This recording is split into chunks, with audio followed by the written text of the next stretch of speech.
Don't underestimate the importance of your resume. Your resume is your ticket to the job interview, and of course, in turn, the interview is what gets you the job. It is a rare occasion that someone looks at the resume and calls you with a job offer, but viewing the resume is what will determine whether or not you have an interview, which will lead to the job offer. So I want to share with you today some quick do's and don'ts as you begin to prepare your resume. Do be consistent with the format. This relates to the headings you use, the point size you use, the font, and the placement of information. A tip regarding point size, always use 12 point. Don't go below that, don't go above that. The one exception is you do want your name to stand out. That can be a little larger in size. Use good quality paper. This is easy to find these days. In most any store, in the box usually says resume paper. However, be careful. They sell a lot of different kinds of resume paper.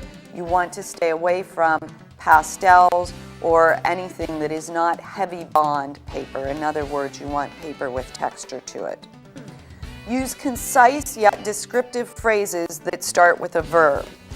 For example, saying, assisted the marketing director is vague and doesn't really say much. However, something like composed press releases, served as a liaison with media representatives, and delivered PowerPoint presentations to prospective clients very succinctly convey specifically what you did in a previous position. Focus on the most recent and relevant information. As a college graduate, the focus should be on your college career or other work experiences. Don't include any high school information at this point, and if you're a non-traditional student, try not to go back further than 10 years in the past when discussing on the resume employment positions.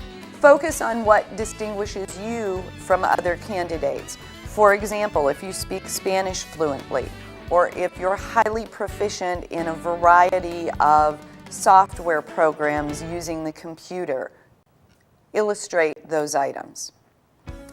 That takes care of the do's. Let's talk next about the don'ts. Don't use personal pronouns. This is a challenge. We're taught to speak in complete sentences, and when you're writing your resume, you're referring to yourself, but avoid the use of I, my, and so on. Don't feel compelled to have a one-page resume. If you're someone who has done well academically, you've participated in an internship, you have employment experiences, you probably cannot get in an organized fashion and using 12-point size all of that information on one page. Don't allow for even one grammatical, spelling, typographical error. This could cost you the opportunity for an interview. They will be screening out resumes before they're selecting who it is they want to interview, and something as careless as a typo could cost you that interview. Don't provide any personal information. It's illegal for employers to ask you things like marital status, whether or not you have any children. So don't volunteer that personal information. Don't include references as part of the resume.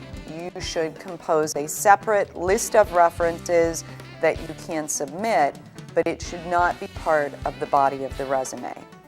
I think if you'll stick to these simple do's and don'ts, you should have a crisp, clear, professional-looking resume that will get you that call for an interview. Good luck in your job searching efforts.